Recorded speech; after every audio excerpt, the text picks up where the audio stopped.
హోటల్లో టీ తాగేందుకు వచ్చిన ఓ వ్యక్తి ఏకంగా హోటల్ నిర్వాహకుడి ఫోన్ నుంచి గూగుల్ పే ద్వారా 96,000 చోరీ చేసిన ఘటన శుక్రవారం అక్కినేపేట మండల కేంద్రంలో చోటు చేసుకుంది. వివరాల్లోకి వెళ్తే రాజస్థాన్కు చెందిన నారాయణ గత 5 సంవత్సరాలుగా అక్కినేపేట మండల కేంద్రంలో రాజస్థాన్ హోటల్ను నిర్వహిస్తున్నాడు. శుక్రవారం హోటల్కు ఛత్తీస్గఢ్కు చెందిన వ్యక్తి టీ తాగేందుకు వచ్చాడు. టీ తాగిన తర్వాత తన వద్ద డబ్బులు లేవని, తన మిత్రుడు గూగుల్ పే ద్వారా డబ్బులు పంపిస్తాడని ఫోన్ చేసి నెంబరు చెప్పాలని హోటల్ నిర్వాహకుడిని కోరారు. దీంతో హోటల్ నిర్వాహకుడు నారాయణ ఆ వ్యక్తి చెప్పిన నెంబర్కు ఫోన్ చేయడంతో 500 రూపాయలు అవతలి వ్యక్తి గూగుల్ పే చేశాడు.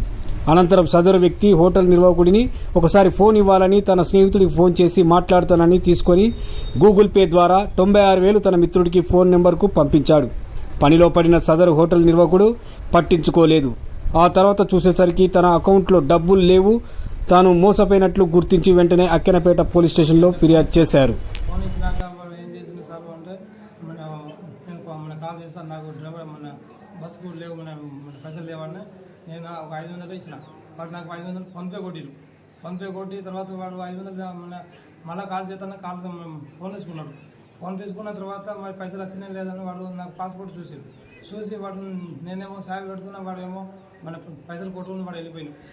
ఎన్ని పైసలు? మన 96,000 సార్. 90 కొట్టింది సార్. 90 కొడితే పోలే.